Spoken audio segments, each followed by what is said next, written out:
Daryl, thanks for joining us this morning. Good to be here. A new app. Kansas Wheat Innovation Center, along with Kansas State University, has designed a new app that helps Kansas wheat farmers, I guess, grow their crop.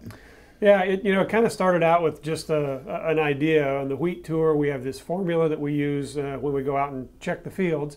And everybody's got a smartphone, so why use pencil and paper when you can use technology? That's kind of what it started with. And so the Kansas Wheat Alliance contacted Kansas State University, and we found a couple of grad students there that was interested in doing something with it. And to be honest, it's really already grown well beyond what I thought it could have ever been. And so instead of just doing the calculations for you, it will actually use a couple of different formulas. One is the same formula that we use on the wheat tour. Another one is one that the crop insurance adjusters use when they check the crops. And then another one is one that Kansas State University recommends using. So it will give you all three calculations, and it will average them. But you can see what the individual ones are too now. So the students that have been working on it, Trevor Reif and Ray Asebedo, really, I think, gone a long ways with it. Kind of early in the concept, I kind of maybe even jokingly said, well, why don't we just get it down to the point that we just take a picture of the field and don't have to put anything in? And Ray's really taken that to heart, and I think we have that now. And I think it'd be interesting to see how that finally develops. Well, I mean, wheat varieties, there's several different types of varieties. I mean, I would imagine there's probably hundreds of varieties. Does that take into account what different plant that you're growing? Now, we don't really look at varieties so much, although there are some differences that way. Really, I think it takes a look at the number of tillers that are out there, the row spacing, and these are pretty old kind of formulas. The plants tend to adapt, either tillers or heads or seeds as the growing season goes on. And so that's the thing that the development of the formulas really do. Are they going to be exact? No, they're only going to give you an idea of where you're at the time that you're there. But I think they are going to be a comparative thing so that a farmer as a tool can use this over a period of time, making management changes in between. If he's irrigating, maybe he turns the water on. If he needs to add fertilizer, he can do that. And then he can go back and see later if maybe the changes that he's made has made some difference.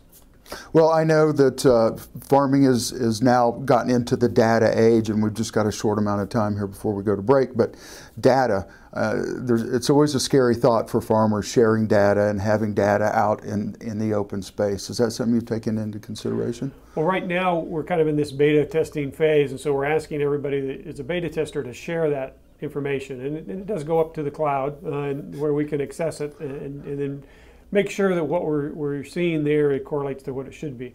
But there is an option where farmers can opt out and turn that data sharing off, so it is proprietary to them. Well, we're going to take a quick break, and when we come back, we're going to finish up. We're actually going to have a K-State student who basically has been designing the app, and we'll visit with him. We'll see you in just a minute. This segment brought to you by Oldie Seed Farms, carrying soil-specific seed. Find them on the web at oldieseed.com. That's O-H-L-D-E seed.com. Farmers Insurance, your best protection against the unexpected. Call Agent Dan Key at 785-408-5459. Grass and Grain, online or in the mail, keeping Kansas farmers informed for over 60 years. grassandgrain.com. Blue River Traders, the finest selection of Western-style furniture for your home. BlueRiverTraders.com.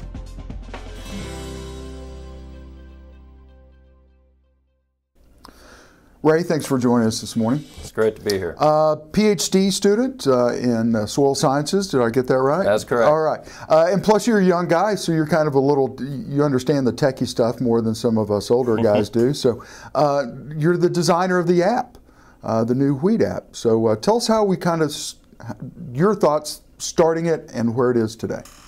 Well, at the start, Kansas Wheat Alliance put out the proposal to have the wheat app designed, and Trevor Reif and I came to KWA to approach them with some of our ideas.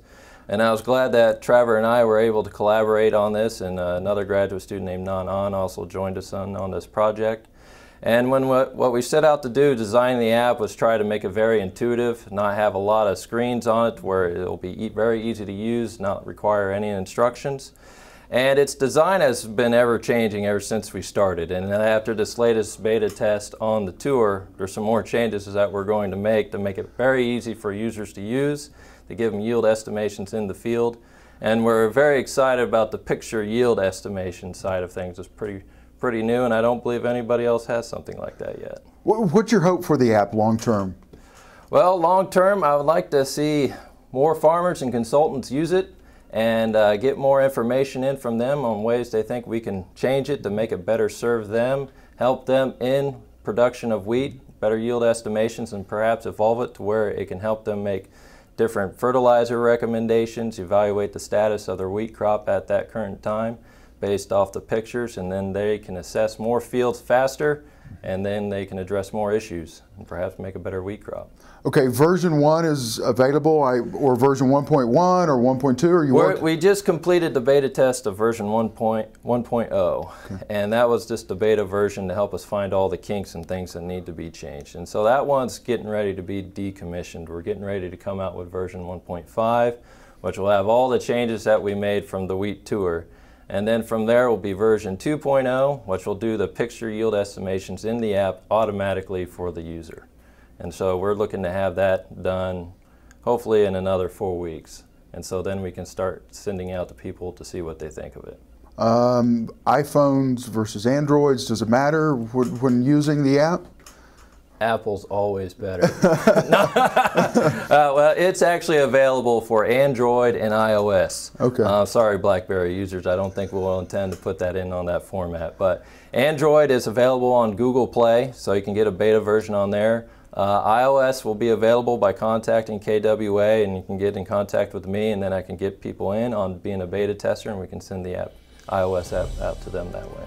I'm assuming down the road it'll be a free app.